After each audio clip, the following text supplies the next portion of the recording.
నమస్తే. నేను మీ కుప్ప పద్మిని. ఇన్నాళ్ళు మీ సపోర్ట్‌ని నాకందిస్తూ, మీ ప్రేమని నాకందిస్తున్న ప్రతి ఒక్కరికి కృతజ్ఞతలు. ఇప్పుడు చూడబోతున్న ఈ వీడియో కూడా ఖచ్చితంగా మీకు ఉపయోగపడుతుంది. లైక్, షేర్ అండ్ సబ్స్క్రైబ్ చేసి మీ ఇష్టాన్ని, అలాగే మీ సపోర్ట్‌ని నాకందించండి. అలాగే ఈ వీడియో పట్ల మీ అభిప్రాయాన్ని కామెంట్ సెక్షన్‌లో కామెంట్ చేసి నాకు తెలియజేయండి. నమస్తే. నమస్తే. Welcome to our channel. నేను పద్మిని. ప్రస్తుతం మనతో పాటు ప్రముఖ ఆధ్యాత్మికవేత్త, నారీసేన ఫౌండర్, దత్త సేవకురాలు శ్రీమతి లతా దత్త గారు మనతో పాటు ఉన్నారు. మాట్లాడదాం. నమస్తే అక్క. జై గురుదత్తారా. శ్రీ గురుదత్. అక్క, భార్యాభర్తల మధ్య వచ్చేటటువంటి సఖ్యతకి సంబంధించినటువంటి లోపాలు డెఫినెట్ గా ఉంటాయి. ఏ భార్యాభర్తకైనా ఉంటాయి. కానీ భార్య మాట భర్త వినాలి, భర్త మాట భార్య వినాలి ఖచ్చితంగా. ఆ ఇద్దరికి అండర్‌స్టాండింగ్ ఉన్నప్పుడే డెఫినెట్ గా కాపురం సజావుగా సాగుతుంది అవును. కదా! కానీ ఖచ్చితంగా నా మాట విని తీరాలి అని భార్య పట్టు పెట్టడం కరెక్ట్ కాదు. నా మాటే వినాలి అని చెప్పి భర్త కూడా అనకూడదు. బట్ అయితే చాలా కొన్ని కామెంట్స్ కూడా వస్తూ ఉన్నాయి మనకి. ఇక్కడ ప్రాబ్లమ్ వినట్లేదండి. ముఖ్యంగా ఏమవుతుందంటే ఇగో.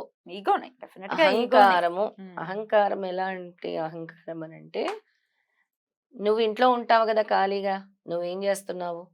అసలు ఖాళీగా ఇప్పుడు ఇవాళ రేపు ఏ ఆడవాళ్ళు ఉండట్లేదు. ఆ! అంటే బట్ దెన్ జనరల్‌గా వచ్చే మాటలు, యాహ్! Discussions yeah! ఇలా కమెంట్స్‌లో ఉంటాయన్నమాట. చూస్తున్నా అక్క నేను. హ్మ్. అసలు వినట్లేదండి. అసలు ఏం ఏం చెప్పినా నెగెటివ్ యాంగిల్‌లోనే చూస్తున్నారు. నన్నసలు పట్టించుకోవట్లేదు అని కొంతమంది ఆడవాళ్ళు కమెంట్స్ పెడుతుంటారు. ఇప్పుడు చెప్పేది కూడా డెఫినిట్‌గా ధర్మబద్ధమైందే. మీరు మళ్ళీ తల్లిని వదిలేయాలి, ఆడపడుచుని పట్టించుకోకూడదు ఇట్లాంటివన్నీ అయితే no. No. No. No. No. ఛీ! ఛీ! ఇట్స్ అలాంటివి ఎ నో. అసలు ఎప్పుడు కూడా మనం అలాంటివి అస్సలు సమర్థించం కూడా మనం. డెఫినెట్‌లీ. చెప్పండక్క, దీనికేంటి? సంబంధ బాంధవ్యాలనేవి చాలా ముఖ్యం హ్మ్. అది. హ్మ్. మనం ఎలా ఆలోచిస్తే అలాగే ఉంటుంది ప్రతిఫలం కూడా. రైట్. దాని గురించి చాలా చక్కగా చెప్పారు హ్మ్. స్వామి గూడా గురుచరిత్రలో. ఆ! ఎలాగంటే నువ్వు దేవుడి గురించి గాని, గురువు గురించి గాని, ఒక విషయం గురించి గాని, నువ్వెలా ఆలోచిస్తావో అలాంటి ఫలితమే నీకు కలుగుతుంది. హ్మ్. అలాంటి ప్రాప్తమే నీకు కలుగుతుంది అని. హ్మ్. దేవుడి మీద పరిపూర్ణమైన విశ్వాసం ఉంచి ఇప్పుడు మనం చెప్పినవి చేస్తే గూడా తప్పకుండా ఆహ్, హార్మోనీ అనేది ఉంటుంది లైఫ్‌లో. అంటే harmony is a must definitely. చాలా ఇంపార్టెంట్ హ్మ్. భార్యాభర్తల మధ్య. హ్మ్. దయచేసి భార్యాభర్తలు అందరూ కూడా ముందుగా అహంకారాలనేవి వీడాలి. ఎలాగనంటే భర్త భార్యను చులకనగా చేసి మాట్లాడకూడదు. అలాగే భార్య కూడా భర్తని చులకన చేసి మాట్లాడకూడదు. ఎక్కడ ప్రాబ్లమ్ వస్తుందంటే అక్కడే. ఫైనాన్షియల్ ఫ్రీడమ్ ఒకటొచ్చేసి హ్మ్. అందరికి కూడా నాకేంటి డిపెండెన్సీ అనేది పోయింది. పోయింది. డిపెండెన్సీ నేనెందుకు డిపెండ్ అవ్వాలి అన్న థాట్ ప్రాసెసే కరెక్ట్ కాదు. డిపెండెన్సీ అవును. ఉంది. అసలు పెళ్లి అనేదే ఒకరి మీద ఒకరు డిపెండ్ అవ్వటం. అది ఎమోషనల్ డిపెండెన్సీ అనుకోండి, ఇంకేదైనా అనుకోండి. డిపెండెన్సీ పెళ్లి ఉంటుంది. అనేది చక్కటి అనుబంధం. హ్మ్. ఎలాంటిది అనంటే ఒకరినొకరు అర్థం చేసుకోవటము. యాహ్! కొన్ని జంటల్ని చూస్తాం 90 ఏళ్ళొచ్చినా కూడా, హుహుహు.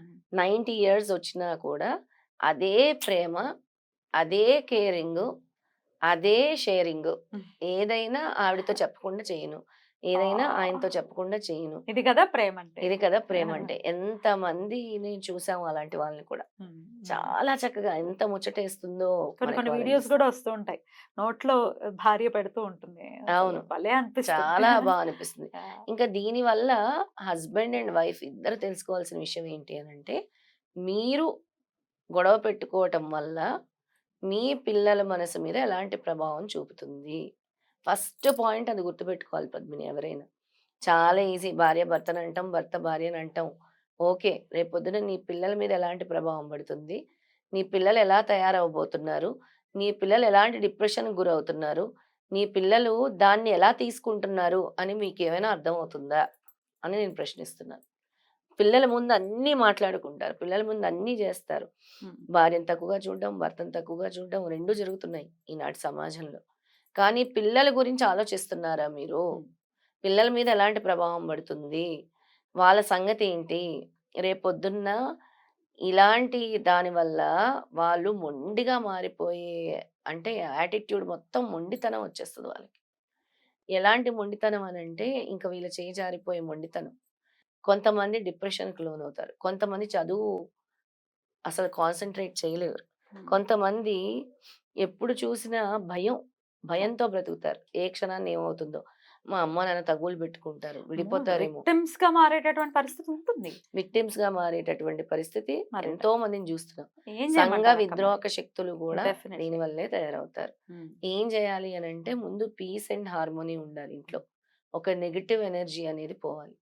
ఎంతో మన శాస్త్ర ప్రకారం ఉప్పుకి ఎంతో ఇంపార్టెన్స్ ఇస్తున్నాం. ఆ. అలాంటి పరిస్థితులు ఎక్కువ మీ ఇంట్లో గనుక గొడవలు అవుతున్నాయి అనంటే, ముందు గుర్తుపెట్టుకోండి. ప్రతిరోజు కంటిన్యూయస్‌గా ఉప్పుతో మాప్ పెట్టండి. హ్మ్. ఉప్పుతో. హ్మ్. ఫస్ట్ ఆ నెగెటివ్ ఎనర్జీ అనేది దూరం అవుతుంది. హ్మ్. ఎప్పుడైతే మీ కళ్ళుప్పేసుకొని కళ్ళుప్పేసుకొని హ్మ్. ఇంట్లో ప్రతి గదిలో గూడా శుభ్రం జేసుకోండి హ్మ్. ఫస్ట్. హ్మ్. దానివల్ల చాలా వరకు నెగెటివ్ ఎనర్జీ తగ్గుతుంది. హ్మ్. తర్వాత ఆడవాళ్ళు ప్రతిరోజు స్నానం చేసిన తర్వాత పసుపుని ధరించండి. హ్మ్. నుదుటికి, నుదుటికి పసుపుని ఓహ్! ధరించండి. ఓకే. ఇది చాలా మంచి రెమెడీ. హ్మ్. అలాగే పసుపు బ్యాంగిల్స్ వేసుకోండి. హ్మ్. పరిస్థితులు చక్కబడే వరకు. హ్మ్. పసుపు రంగు బ్యాంగిల్స్ వేసుకోండి. హ్మ్. యెల్లో కలర్ బ్యాంగిల్స్ వేసుకోవాలి. రైట్. ఇది చాలా ఇంపార్టెంట్ రెమెడీ అన్నమాట. హ్మ్. చాలా. హ్మ్. ఆ పసుపు వల్ల అసలు గురు అనుగ్రహం ఉంటే ఏదైనా జరుగుతుంది గదా! కరెక్ట్ అక్క. ఆ! దానివల్ల చాలా హార్మోని వస్తుంది. హ్మ్. పీస్ అండ్ హార్మోని వస్తుంది. హ్మ్. ఇది కాకుండా హ్మ్. మీరు ఏదైనా స్వీట్స్ గానీ, ఫ్రూట్స్ గానీ హ్మ్. ఏవైనా హ్మ్. అమ్మవారి దగ్గర నైవేద్యంగా పెట్టి, హ్మ్. లేదంటే గుడికి తీసుకెళ్ళి అమ్మవారి దగ్గర పెట్టి తీసుకొచ్చి మీ ఫ్యామిలీ తినండి. హ్మ్. భార్యాభర్తలు మీ ఫ్యామిలీ వరకు తినండి. హ్మ్. అంటే పరిస్థితులు చక్కబడే వరకు ఇవన్నీ కూడా మీరు చేయండి. హ్మ్. ఇవన్నీ కాకుండా బెల్లం ఉంటుంది గదా! హ్మ్. బెల్లం. ఆ! బెల్లం మనకిప్పుడు స్క్వేర్‌గా దొరుకుతుంది బెల్లం. అవును. చిన్న చిన్నవి దొరుకుతున్నాయి ఇంత పెద్దవి. ఆ! అదా? అంతని లేకపోతే పెద్దదా? పెద్ద బెల్లం అనుకో. పెద్దది. హ్మ్. పెద్ద బెల్లం. ఓ పావు కిలో. అందులో కొంచెం కొంచెం హ్మ్. లోతుగా గూడా ఉంటుంది. గొయ్యిలాగుంటాది. గొయ్యిలాగుంటుంది. అవును. అందులో ఆయిల్ వేసి హ్మ్. చక్కగా దీపం పెట్టుకోండి. ఒకవేళ గొయ్యిలా లేకపోతే కొంచెం అలా తరుక్కునైనా చేసుకోవచ్చా? తరుక్కునైనా హ్మ్. అందులో హ్మ్. ఓహ్! చక్కగా ఆవు నెయ్యి అయినా వేయండి. ఓహ్! నువ్వుల అలా నూనె అయినా పెట్టచ్చా? వేయండి. హ్మ్. దీపం పెట్టండి. పెట్టిన తర్వాత ఆ బెల్లం తీసి హ్మ్. చీమలకి గాని, హ్మ్. లేదంటే ఏదో ఎక్కడైనా హ్మ్. డొనేట్ చేయండి పర్వాలేదు. హ్మ్. డొనేట్ చేస్తాను. లేదంటే ఆవుకి పెట్టండి. హ్మ్. మంచిది. హ్మ్. ఆ రెమెడీ చేయండి తప్పకుండా. ఏదా ఏ రోజు చేయమంటున్నారక్క? ఇప్పుడు ఇది చేసేది గురువారమే చేయండి. గురువారం జేయాలి. గురు ప్రతి అనుగ్రహం గురువారం, వస్తుంది. గురువారం అలా పెట్టమంటారు. ఆ! ఒకటే దీపం లాగానా? ఒకే బెల్లం మీద ఒకటే 2, దీపం. 2, 2 దీపాలు. 2 దీపాలు. అంతంత చిన్న చిన్నవి తీసుకున్నా కూడా ఆ! సరిపోతుంది కదా! చిన్న చిన్నవి తీసుకున్నా గూడా తీసుకొని హ్మ్. చాలా రిలీఫ్ వస్తుంది. హ్మ్. హ్మ్. చాలా అవునా? వరకు. ఇప్పుడు హ్మ్. నేను చెప్పినవన్నీ పాటిస్తే హ్మ్. చాలా వరకు రిలీఫ్ వస్తుంది. బ్యూటిఫుల్. బ్యూటిఫుల్. అద్భుతం. హార్మోని అనేది ఏర్పడుతుంది. హ్మ్. వీటితో పాటు తర్వాత పాలు, నీళ్లు కలిపి వన్ మోర్? హ్మ్. One more. తర్వాత పాలు, నీళ్లు కలిపి హ్మ్. ఈశ్వరుడికి హ్మ్. అభిషేకం చేయండి. హ్మ్. అంటే పరిస్థితులు చక్కబడే వరకు హ్మ్. సోమవారాలు, శనివారాలు, హ్మ్. మండే, సాటర్‌డే అనంటే ఎన్ని రోజులండి వెంటనే అయిపోవాలి అనంటే కాదు. చెయ్యండి కొన్ని రోజులు. హుహు. భగవంతుడిని గుర్తు చేసుకునే అవకాశం వచ్చింది. ఏమనుకోని చేస్తారంటే ఓం సోమ శర నమః. ఓం సోమ శర నమః. హ్మ్. ఓం సోమశర నమః. ఆ! హ్మ్. హ్మ్. ఓం సోమ శర నమః ఎన్ని సార్లు అనుకుంటారు? అనుకుంటూ అభిషేకం చేయండి. మీరు ఈ ఇంట్లో అయినా మంత్రం మాత్రం చేసుకోవచ్చుగా? ఇంట్లో గూడా చేసుకోవచ్చు. ఇంట్లో చిన్న శివలింగం ఉంటుంది గదా! హ్మ్. ఎవరి దగ్గరైనా చిన్న శివలింగం ఉంటుంది. హ్మ్. చక్కగా పాలు, నీళ్లు కలిపి అభిషేకం జేసుకోండి. హ్మ్. ఓం సోమశర నమః. ఓం రైట్. సోమశర నమః అనుకుంటూ చేసుకోండి.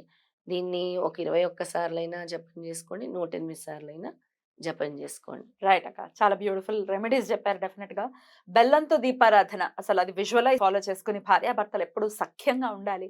ఒకరి మీద ఒకరు గౌరవంతో, ఒకరి మాట మీద ఒకరు ఖచ్చితంగా వాల్యూ ఇస్తూ డెఫినిట్‌గా వాళ్ళు చక్కగా ఆనందంగా ఉండాలని మనస్ఫూర్తిగా కోరుకుంటూ thank you so very much అక్క. నమస్తే. నమస్తే.